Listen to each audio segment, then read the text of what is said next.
নতুন বছরে নতুন কিছু বানাতে মন চাইলে এরকম একটি মিষ্টির রেসিপি বানিয়ে দেখতে পারেন। আর এই মিষ্টির জন্য আপনাদের বাইরে থেকে কিছু কেনার প্রয়োজন পড়বে না। বাড়িতে থাকা শুধুমাত্র দুটি উপকরণ দিয়ে এই লোভনীয় মিষ্টির রেসিপিটি বানিয়ে নিতে পারবেন। তো চলুন মিষ্টির রেসিপিটি বানানো শুরু করা যাক।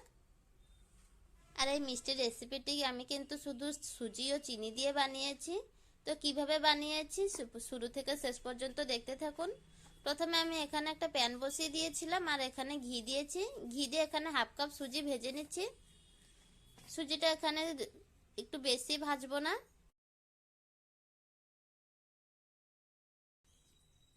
তার মধ্যে আমি এখানে দিয়ে দিচ্ছি একটা গুঁড়ো দুধের প্যাকেট। আর এখানে চাইলে 2 থেকে 3 চামচ ময়দাও দিয়ে দিতে পারেন। আমি এখানে ময়দাটা স্কিপ করে দিয়েছি, আপনাদের যদি ভালো লাগে তাহলে দেবেন। সুজির জন্য 1 কাপ জল নিয়েছি, তবে জলটা একটু অল্প অল্প করে দেব। একবারে জলটা দিয়ে দেব না, অল্প অল্প করে জল দিতে হবে আর ভালো করে মিশিয়ে নিতে হবে। এভাবে একটা ডোতে পরিণত করে নিতে হবে। তো দেখুন আমি একটা স্মুথ একটা ডো বানিয়ে নিয়েছি। এবার গ্যাসের ফ্লেম বন্ধ করে দিচ্ছি আর এই সুজিটা একটা প্লেটে নিয়ে নিচ্ছি। সুজির ডো একটা প্লেটে নিয়ে নিয়েছি এবং গরম থাকা অবস্থায় হাতে একটু ঘি মাখিয়ে ভালো করে মেখে নিতে হবে।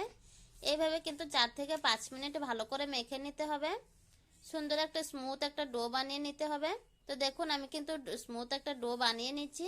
আর এবারে একটু হাত দিয়ে প্রেস করে একটা রুটি সাইজে বানিয়ে নিতে হবে। তো দেখুন আমি একটু মোটা আকারে রুটি সাইজে বানিয়ে নিয়েছিলাম। এবারে একটা ছুরি দিয়ে পিস পিস করে কেটে নিচ্ছি। আপনারা আপনাদের মন পছন্দ কেটে নিতে পারেন। আমি চৌকো শেপে কেটে নিয়েছি। আমি এবার এগুলো একটা সাইডে রেখে দিচ্ছি। এবার একটা সিরা বানিয়ে নেব। সেজন্য একটা প্যানে দিয়েছি এখানে 1 কাপ চিনি, ওই 1 কাপ জল দিয়েছি, একটু এলাচ গুঁড়ো দিয়ে দিয়েছি। এলাচ গুঁড়ো দিলে ফ্লেভারটা ভালো আসবে, খেতেও ভীষণ ভালো লাগবে। আর আমি এখানে একটু ফুড কালার দিয়েছিলাম, আমি এখানে অরেঞ্জ ফুড কালার দিয়েছি, তবে ফুড কালারটা একেবারেই অপশনাল। আমি এখানে সিরাটা বেশি একতারে বা 2 তারে করবো না, একটু ঘন ফুট আসলেই নামিয়ে নিয়েছি। তারপরে তেল গরম করতে বসিয়ে দিয়েছিলাম। তেলটা খুব ভালো করে গরম করে নেবার পরে সুজির মিষ্টির শেপগুলো এবার ভেজে নেব। আর এখানে কিন্তু তেলটা খুব ভালো করে গরম করে নিতে হবে। এভাবে একটু লাল লাল করে ভেজে নিচ্ছি। তো দেখুন প্রথমে এক পাশটা হয়ে গেলে কিন্তু তারপরে আরেক পাশটা এভাবে ভেজে নিতে হবে। পুরো মিষ্টিটা ভেজে নিচ্ছি, তারপরে দেখাচ্ছি।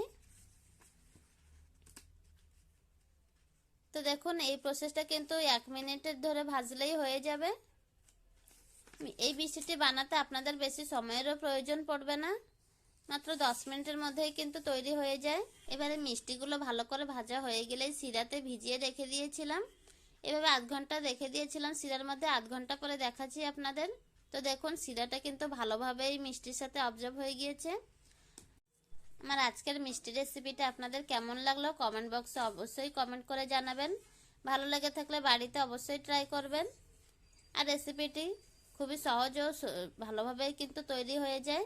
এটা একটা নো ফেল মিষ্টি রেসিপি, যে কেউ বানিয়ে নিতে পারে। তো আশা করছি আপনাদের আজকের এই মিষ্টি রেসিপিটি ভালো লেগে থাকবে। তো আজকের জন্য টাটা, বাই বাই।